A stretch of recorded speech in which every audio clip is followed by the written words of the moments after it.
We are live on DSTV, channel 421, Go TV 144. This is Johnny Prime with me, Ernest Manu. Our headlines this hour.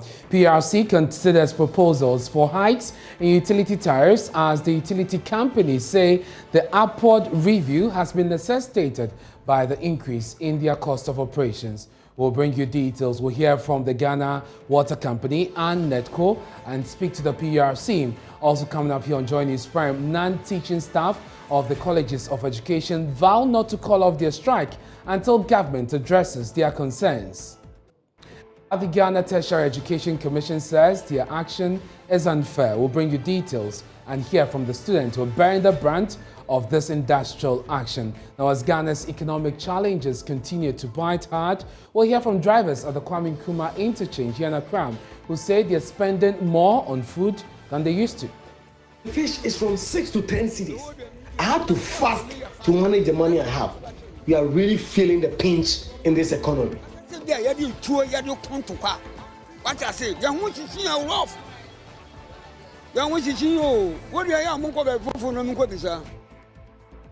and that's coming up in our Living Standard series at 8 p.m. I'll hand over to Charles for Prime Business. What should we look forward to?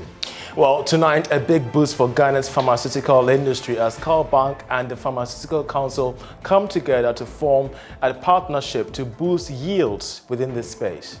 Pharmaceutical products into the country, the potential of what sort of exports we can make out of this country and what impact it can have on our growth, development, jobs, prosperity.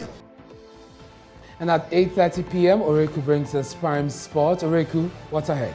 Well, in sports, defending champions of the Ghana Premier League, Heart of Oak, have found a protest against referee Kenny Paddy over the weekend penalty that he awarded to Asante Kotoko in the Super Clash. You have details of these stories and more here on Joy News Prime. My name is Ernest Manu. Stay for details. Hello again. We are your home of independent, fearless, and credible journalism. Now, Kumasi High Court is due to hear the first witness in a case in which a lecturer at the Kwame Nkrumah University of Science and Technology's Petroleum Department is accused of kidnapping his wife, a Lands Commission official. The Attorney General's office informed the court that the first of the three witnesses to be called by the state will be a teaching assistant who worked with Dr. Wilberforce Nkrumah Agric, the main suspect in this case. This morning, the following report by him interior. Dr. Agric is also accused of deceit of a public officer. He is on trial with two other people, including a man who claims to have found and sold Rodalyn Amuadakun's Infinix phone. State Attorney Charles Edward Yirinchi, however, pleaded with the court to restrain the accused from contacting the witness to avoid any interference. It comes after the key accused person and his counsel attended a successful case management session on Tuesday. Rodalyn Amuadakun, the wife of Dr. Wilberforce Nkrumah Agric, has been missing since August 30, 2021. She is a mother of two who works for the Lands Commission's Kumasi office as a senior lands administrative officer. Dr. Agric was discharged after appearing in the Asokwa District Court on provisional charge of kidnapping, but was rearrested to face new charges of kidnapping and deceit of a public officer in the Kumasi High Court. After many attempts by his lawyers, Dr. Agric, who has been held in prison custody, has been denied bail. State prosecutors provided all disclosures to defense counsel, including evidence they expect to use against Dr. Agric and the other two defendants during the trial. The court adjourned the hearing to April 26, 2022. Meanwhile, the family of the missing Rodalyn Amuadakun says it is satisfied with the court processes so far. Her mother, Cecilia Obenewa Apia, sat through hearing for the second time. She took time to address Friends of Rhoda, a pressure group seeking justice for the missing Rodalyn. The mother says she has confidence in the Attorney General and the court for justice. The Attorney General's departments are doing their work. They are very, very active, and they they are working as expected. So we have hope in them. So far as the Attorney General's work is concerned, they are working. From Kumasi, for Joy News, Oimenteria reporting.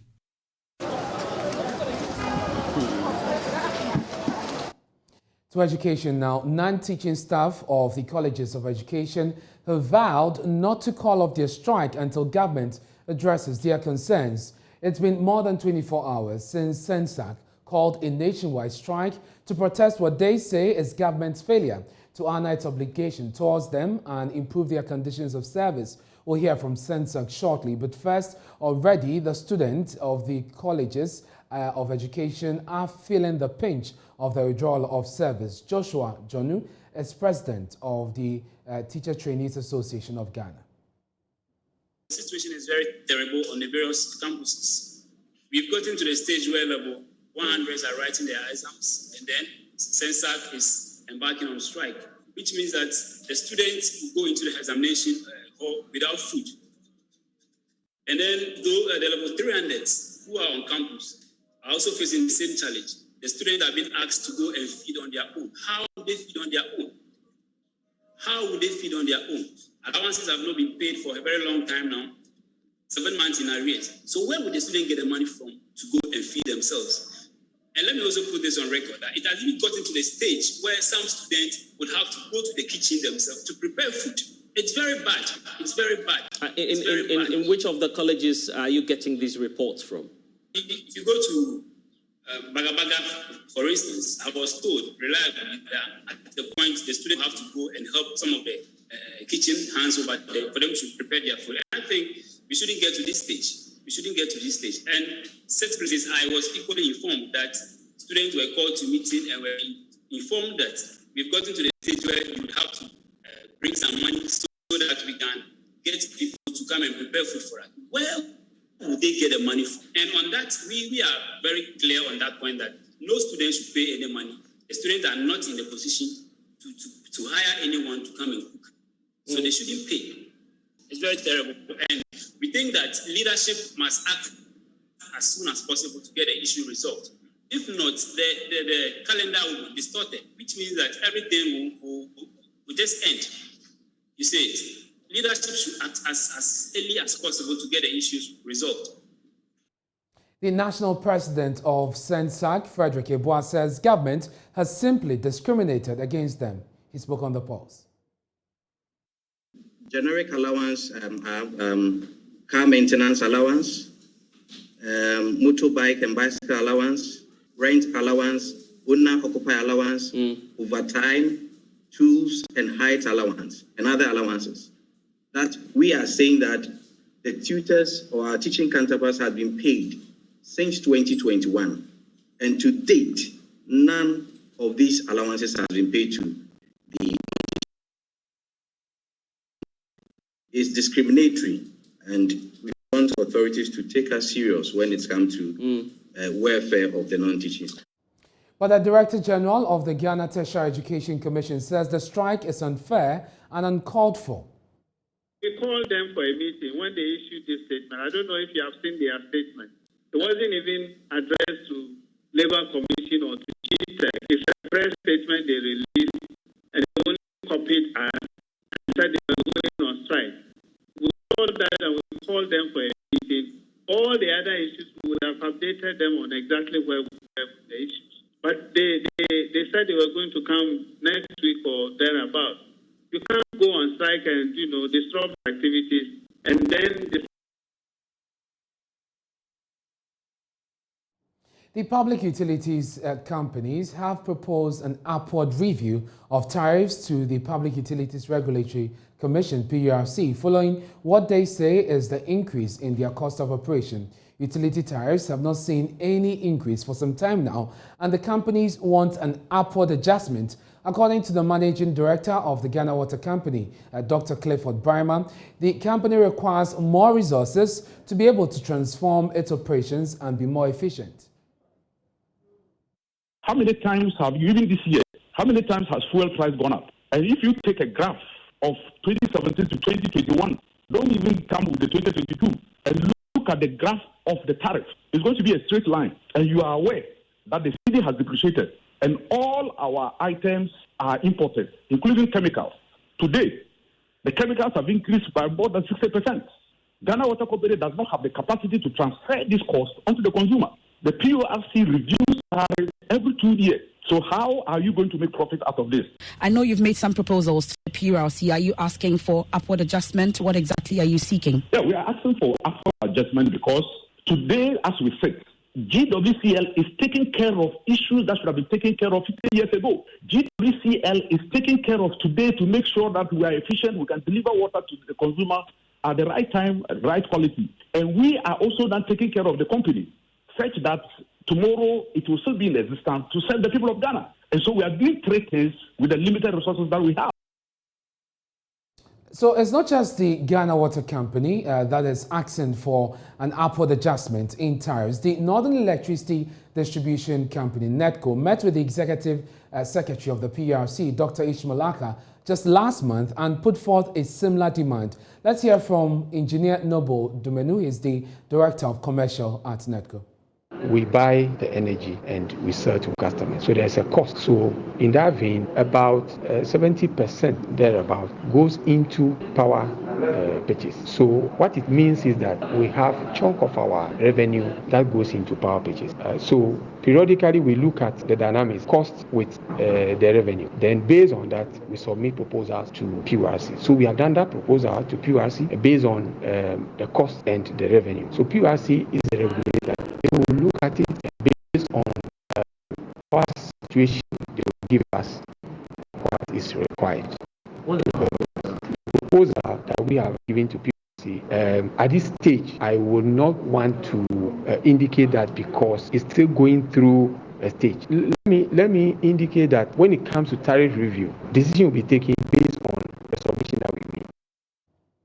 Let's speak to the head of PR and corporate affairs, the PURC, Simon Ali. Thank you very much, sir, for your time here on Joy News Prime. So help us understand how many requests you have received so far, from which companies, and what are they asking for?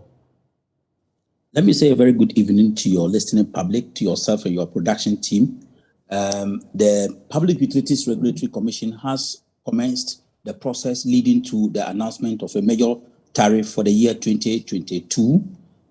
We have so far received proposals for tariff review from almost all the utilities, and then we have kickstarted the process leading to the determination of the tariff for 2022.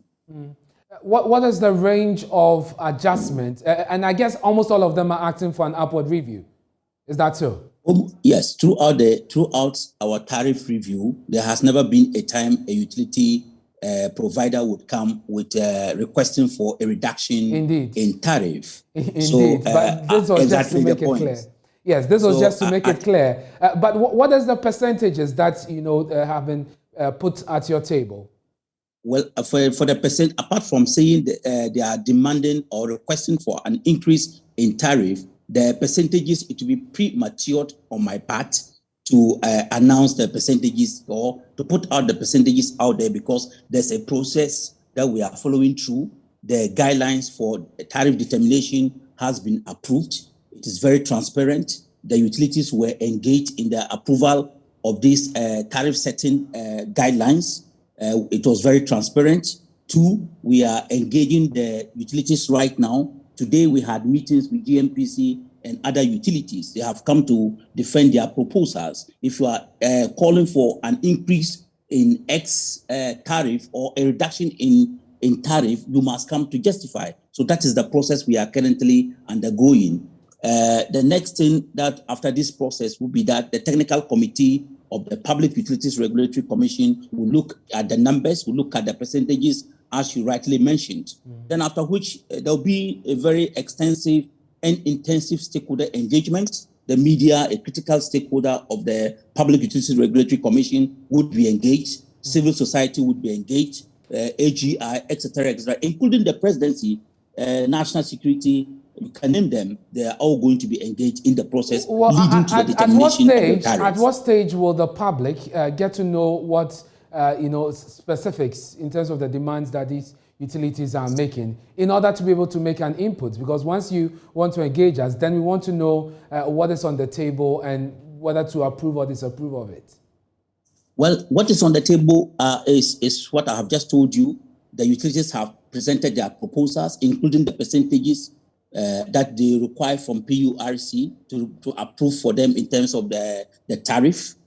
After this, the technical committee, like I rightly mentioned, will interrogate the figures and see what is happening. Then after which, there's the next major process that is going to be rolled out by the PURC is that we are going to have a major stakeholder engagement with the public. We are going to move from region to region to discuss with our stakeholders that these are the figures the utilities are proposing. We will take their views and then we will unanimously agree on something. What timelines are you working with? At the end of the day, the Public Utilities Regulatory Commission is out there to protect the interests of both the consuming public and the utilities. So we are looking at the viability of the utilities, and we are also looking at protecting the interests of our consuming public. Very well. What timelines are you working with, and how soon can we expect a determination, a final determination made on these proposals? In July, there will be a major announcement of the major tariff for the year 2022. In July. Thank you very much. That's head of PR and corporate affairs at the Public Utilities Regulatory Commission. Now, the Electricity Company of Ghana has put on hold its intended exercise to cut power supply to over 31 institutions, including Parliament and the University of Ghana. These institutions collectively owe ECG over 70 million cedis, and despite several reminders, ECG says they have failed to settle the debt. Mary Shan is Public Relations Officer of the Accra West region of ECG. With the institutions that we served notices, collecting notices last week, they have come up with us, they had some agreements, and then also they have come to make some commitments. So we didn't go ahead with this connector because there's been some commitment on their part. So we are just hoping they will comply with the federal agreement that we have given them so that we take our money and we also enjoy supply. So for now, there's no going to be any disconnection because they have come up with some commitments. But we have also given them a payment plan to follow. So this is the update now.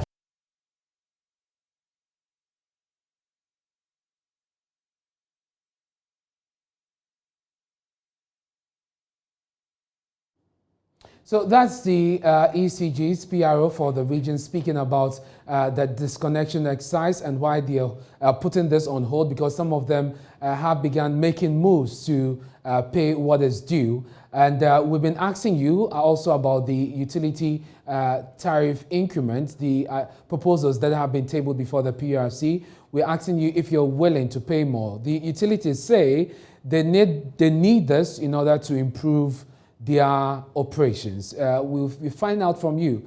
Do you buy this, and are you ready to pay more for electricity and water? Go onto our Facebook page, and I'll be back to read your comments shortly. But right now, let's stay with the ECG because they have been named as one of the few state-owned enterprises that made profit in 2020. That was according to a report released by the Finance Ministry, put together by the SIGA. To the Finance Ministry. We brought you a report on that yesterday. But what is ECG doing right? Seeing that many of these state-owned companies are not making profits. In fact, the minister in charge of state-owned enterprises, Joseph Kujo, has hinted the government will soon privatize some or completely sell off some of these institutions that are not making profits. What is ECG doing right? Kofi Eje has been looking at the report and he joins me in the studio. Kofi, what do we know as far as ECG's story of profitability? So let's start with ECG's revenue from 2019 to 2020. So we've seen an increase from a revenue of 8.5 billion cedis in 2019 to a revenue of 13.8 billion cedis in 2020. Okay. So that's the first thing that we can point out to, that ECG has improved their revenue from 8.5 billion in 2019 to 13.8 billion in 2020. Now, if you look at the next slide, it talks about before I go to the profitability, let's look at ECG's cost. Okay. ECG's direct cost has increased from 9.05 billion cedis in 2019 to 10.78 billion cedis in 2020. Okay. It means that it has gone up more than 19%. Okay. And operational cost has also increased from more than 621 million cedis in 2019 to 1.39 billion cedis in 2020. But the next slide is shocking. Now let's look at what ECG has done right in terms of profitability. Okay. Now, by looking at this, you realize that in 2019, ECG made a loss of 1.46 billion, Ghana cedis in 2019. And now they've been able to overturn this from the loss of 1.47 billion cedis to a profit of 181.4 million cedis in 2020. Wow. So that's the interesting story of... what is accounting for this, Kofi? Now, let's look at what ECG is doing right. So now I know that ECG, there are people who owe ECG, so that we call ECG's debt. So in 2020, ECG targeted to recover 10% of their debt. And then, luckily for them, or probably because of the intervention they put in place, they were able to recover 14%. Okay. So instead of 10% that they projected, they were able to do 14%. So a 4 percentage points increase. So that could be one of the reasons why, ECG was able to make a profit. And you should know that, in 2020, they gave out the government gave out free electricity and other things. Government also made some as part of the payments, exactly, because of the pandemic. Exactly. Government also made some payments to ECG. So those are some of the two reasons why ECG could be making profits in 2020, but it is good to know that they were able to overturn a loss of 1.47 billion cedis in 2019. And I think the report also points to the introduction of technology as part of the operations. For instance, the mobile apps that helps you to purchase, electricity at your convenience. Exactly, efficiency in revenue collection as well. So that's why we saw the revenue moving from 8.5 billion cedis to 13.7 billion cedis in 2020. Kofi, thank you very much for bringing us those details. So let's go to Facebook now. We've been asking you the question about the increase, the proposed increase in utility tariffs by the various companies. As you heard there from the head of PR and corporate affairs at the PRC, all the institutions are asking for an upward review. They say it is to help them improve their operations. Do you buy this and are you willing to pay more? Simpson says the water doesn't flow regularly and currently there's some form of doomsaw ongoing. So what better services are they providing for us that they want to increase prices? Mike says what at all is going on in GH in Ghana? The country is finished, government institutions are owing millions and ordinary people are suffering. Ebenezer Anaman says this is unacceptable. Over 30% of electricity go unnoticed and unaccounted for. The ECG task force are formed by the minister and in the office cubicles and not on the grounds. Well, we cannot say that for a fact. But tomorrow, the energy minister will be speaking at the information ministry, would bring you an update on what is happening, if there's doomsaw or not. Kelvin says they should just kill us. We are tired of every angle. Enoch says, not necessary, just block the leakages and stop the massive corruption. Enoch again says, better still put an end to illegal connections and provide prepaid meters to every household. I guess you're talking about water. The water company says it's working on that. Pato Kobe says it's getting harder. The promises are just empty. So you can just go on there and let's hear your views on this. Are you willing to pay more? This is Johnny's Prime with me, Ernest Manu. Now, if you've been spending more on food in recent times, know that you're not alone. Drivers behind the Circle interchange are unhappy. Their favorite Kenke and Ampesi have become more expensive due to the rising cost of fuel. There's more in today's episode of the Living Standard series by Mamiesi Thompson. Thanks for staying with us here on Joy News Prime. Now, Vice President Dr. Mahmoud Bawumia is expecting the National Youth Volunteerism Program to contribute significantly to the country's GDP and ultimately enhance national development. He believes the community-based initiative would afford the youth the opportunity for skills development and promote an active citizenry for national development. This morning following report. Speaking at the launch of the National Youth Volunteering Program in Kumasi, Vice President Dr. Mahamudu Baumia acknowledged the formal employment sector cannot solely drive national development, as only a fraction of the youth find themselves in the sector. He therefore believes with the establishment of the volunteer program, Ghana could record a significant percentage of GDP as proven by data in other countries. We have to recognize that it's not only through formal employment that we can get the things that we need done. And this is where the spirit of volunteerism comes in. And the data, the estimates that has been made in many countries where you have very active volunteerism taking place, that volunteerism can contribute as much as 2.4% of a country's GDP. That is huge. That is huge. So I think that it is very, very important for us as a country to implement this National Youth Volunteer Program. The National Youth Volunteering Program aims at empowering above 100,000 Ghanaian youth over the next 5 years of its implementation. The community-based initiative is in line with the government's agenda of achieving the sustainable development goals for local and national transformation. A representative of the Asantehene, Nana Ade Jama I, enjoined the government to implement employment strategies that would ignite a sense of patriotism among the youth. If we indeed succeed in establishing a new set of principles or guidelines to promote volunteerism and make it attractive, the entire nation stands to benefit. This launch should mark a reawakening of the sense of patriotism in our youth. Distinguished guests, the issue of youth unemployment is well known to us all, so I would like to use this occasion to urge our youth to actively partake in this program, as volunteerism can be a viable option to battle unemployment. The volunteerism program, which is being implemented by the National Youth Authority, is under the theme Mobilizing Youthful Hearts for Volunteer Services in National Development. Pius Enam Hajide is the Chief Executive Officer. Today, we begin the process of mobilizing youthful hearts for volunteer service in national development. We have embarked on this process because we believe that lodged deep in the heart of the Ghanaian youth is a desire to see this country prosper and a zest to partake in the action which will bring about that prosperity. For Joy News, Emmanuel Bright-Kweku reporting.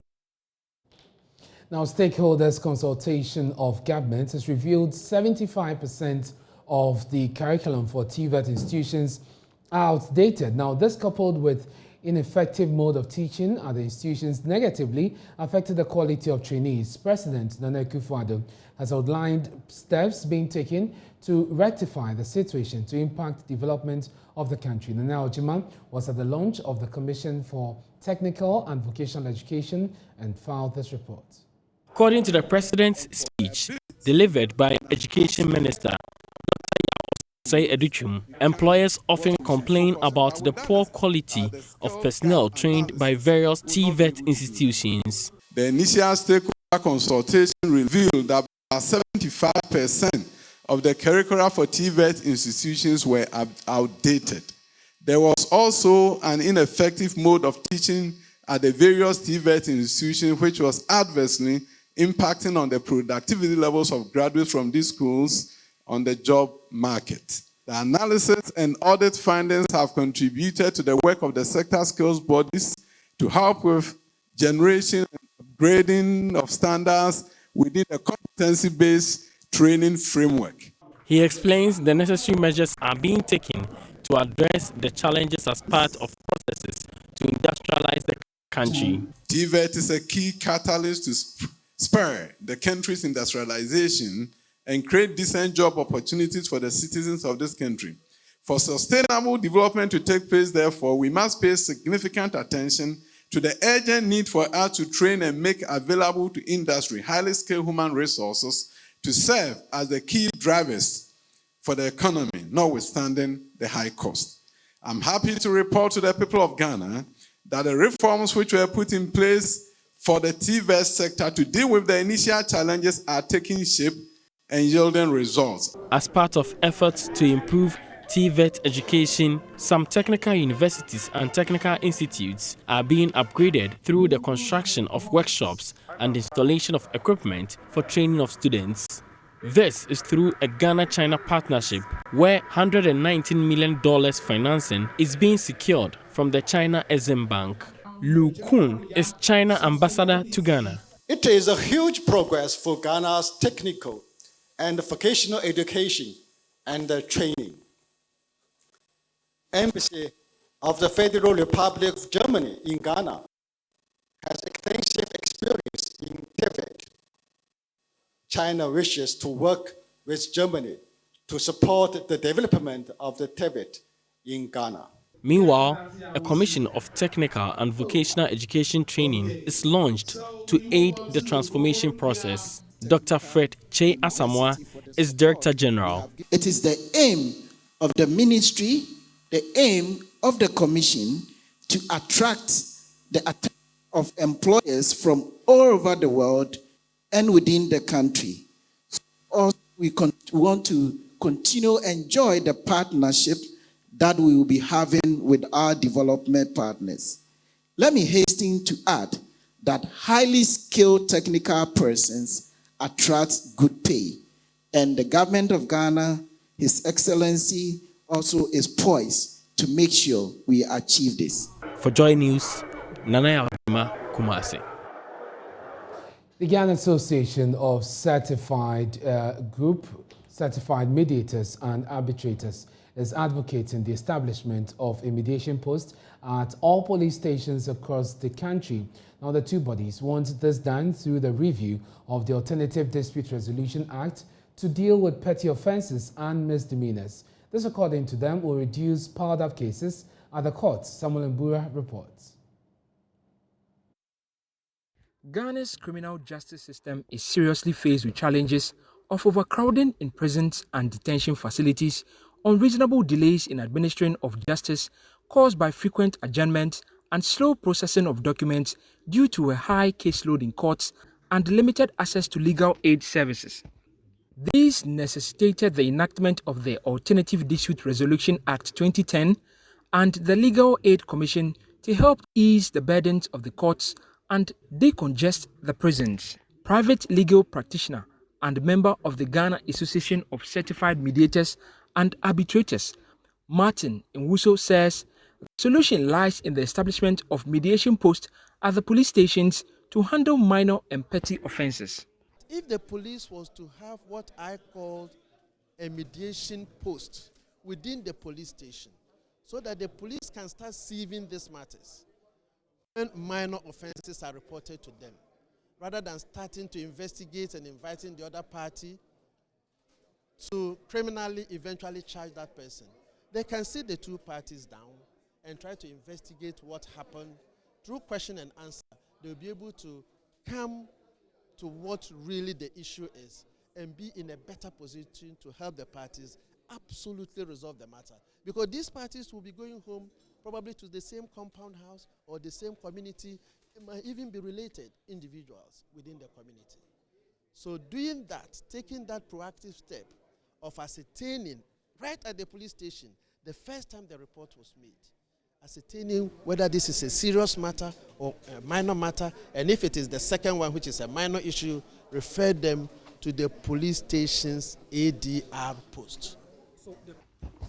But Principal Alternative Dispute Resolution Officer, Legal Aid in charge of Human Resource and Operation, Philip Asamoah, indicated to make this possible, Article 29 will have to be reviewed. We all have to go back to Act 29, and that is the basis. All criminal offences are defined there, and the procedures are in 30. So if it is reviewed, do you have the capacity to enforce that? No, if any law that comes in means that even the judges must go by that. Yes, so if we get Parliament to amend some sections, because we need to be specific what we are taking to Parliament for them to amend for us, then definitely all stakeholders will be working with. Meanwhile, Director at the Commonwealth Human Rights Initiative Africa Office and implementing partner of the USAID Justice Sector Support Activity, says the review will help the state save money. Mina Mensah is the Director of Commonwealth Human Rights Initiative Africa Office. The state earns money because, you see, it costs time and money for the police to arrest, prosecute. The judge's time costs money. And the state is not looking at that cost involved in prosecuting a minor offense. Apart from that cost, there's also the cost of feeding somebody who stole about, let's say, something worth 1,000 Ghana cedis for 6 months. Let's calculate. Even if they are giving them 1 cedi 60 pesos or 1 cedi 80 pesos as the amount of money to feed one prisoner, it's still some money.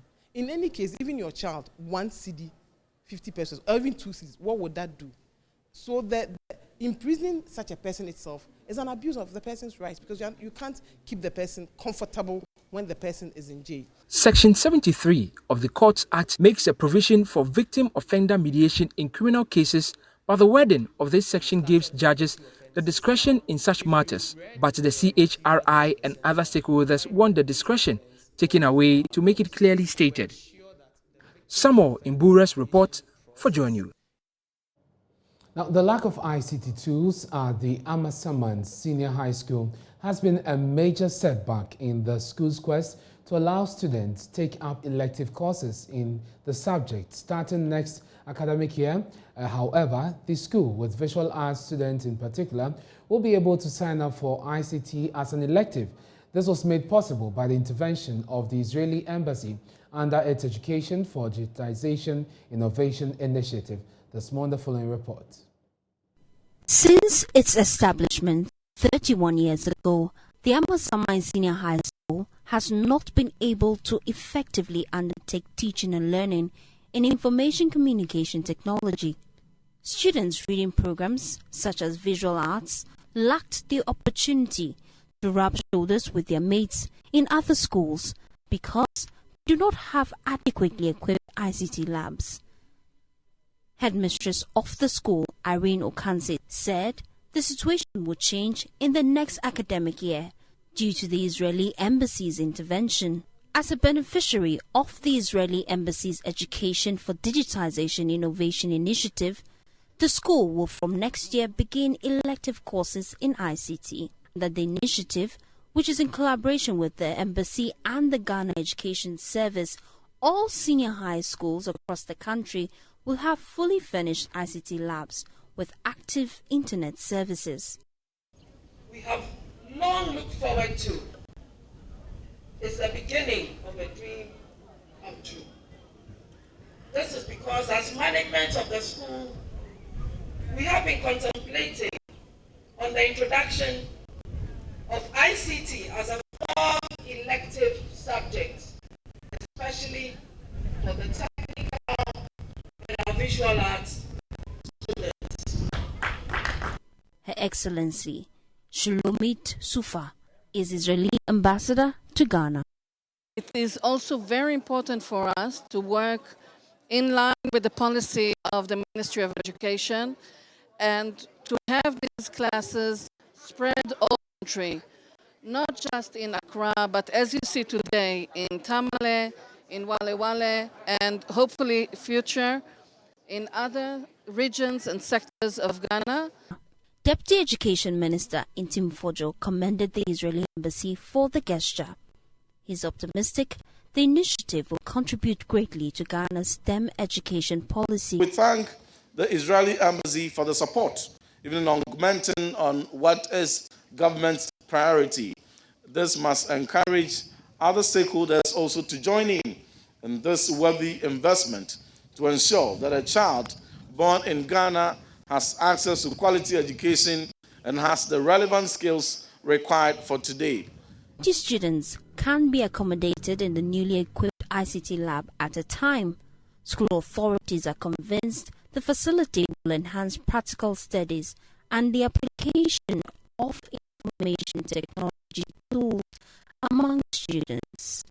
Mercy Edumwa's report for Joy News. You're watching Joy News Prime with me, Ernest Manu. We're taking a break. When we return, we have the very latest in showbiz. Stay with us.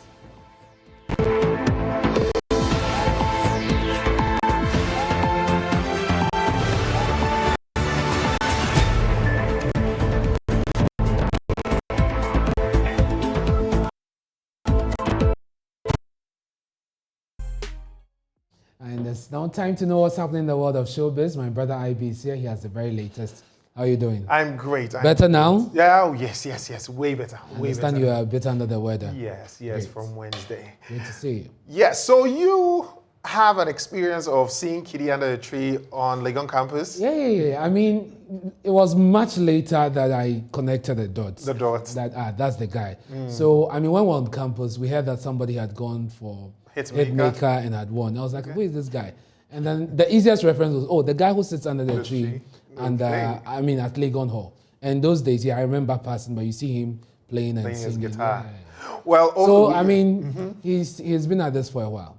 Well, over the weekend, he was in the studio on Showbiz A-to-Z together with Jackie Camido and Mr. Jew. And they were talking, the discuss was the rough and tough terrain of the Ghana music industry. And he was sharing his journey. And the amazing and wonderful Afrobeat, the musician that is Kitty, also has made fans and followers sway into a bit of his journey, saying that yes, he has actually paid his dues, and also to make people see why it is necessary to go through the mill. Well, he says that he used to play for hours on ending only for 50 Ghana cedis, and all the sacrifice did pay off, and that is what has made him the Kitty that he is today. The boys' school, so you cannot do those Mr. Romantic things there too much. No. So, the boys in the studio, go and songs. I'll follow them, do the hooks, do ad libs. When they come on stage, I'll join them. The singing chorus, just singing chorus in schools. Went to uni. Obviously, Charlie, uni boy, the parents, the money your parents they give is never enough, because Charlie, if you take some girl out and it's not be that money they give you, so I do extra money, like performing. There's this shop in Usu, Pinocchio, right? Every Thursday, me and my boys used to go there with our guitars, go and play from 7 to 11, and they go give you 50 Ghana. 4 hours of guitar. Your fingers all the bash, you go take 50 Ghana home. And we liked it because it was some small extra money, We do that at different spots. Usumo, we used to go and do that there. Every pub, every club, Republic, we have performed for that place or Charlie with my guitar and piano. Until 2015, I got the privilege to join MTN Hitmaker, and then I was privileged to win as well. So that's where the beginning of the rest of my life started. I got signed to Lynx, and even that crash, I got signed. It wasn't just, there was still hurdles to jump to finally come out with a big song, and then keeping that same light. So it's not been an easy journey, but we thank God that we're here today. Charlie, nothing comes easy. Nothing comes easy. When you're going through the mill, nobody gets to know, but when you're there, people get to know. I don't know if you've been paying heed to the Black Sheriff issue with his management. I had to get myself updated because I realized he was in the trend. Yes. I know he's been dragged to court. But yes, he's been dragged to court, finally. And Sadiq, who is the CEO of 3 Music, who has first-hand information on what is actually happening between he and the management, said it is ideal that there will be an out-of-court settlement. Okay. I think that an out-of-court settlement would have been ideal. I know Snap has also always been committed to another out-of-court settlement. But obviously, at this point, it's within his rights as a business person to go to the length that he would go. Well said. But if the financier is committed to out-of-court settlement, how has it extended to the courts? Could it be the Black Sheriff is not interested in out-of-court settlement, or he's just dragging his feet? For now, I'm not so sure exactly where may have compelled Snap to now resort to the courts. I'm not so sure. I will need some bit of clarity. Or Snap himself will be in a good position to explain why he had to eventually resort to the courts. But like I said, information that I know firsthand within the last few weeks, I know he was committed to an out-of-court settlement and was willing to have a sit-down with Sheriff and the team. But as it stands now, I don't know what may have compelled. So when I saw it, I was surprised because I knew they were talking. Both parties were talking and having a conversation. So that's, Three Music boss there speaking on the issue, yes. IB. And Thank you very much. This morning hits FM on the morning. Anything to clear this out of the way so we can enjoy the music. Thank you very much. And that's it for our show tonight. Many thanks for your company. You can find more stories when you log on to myjoyonline.com. We have Prime Business up next with Charles Aite. Stay with us.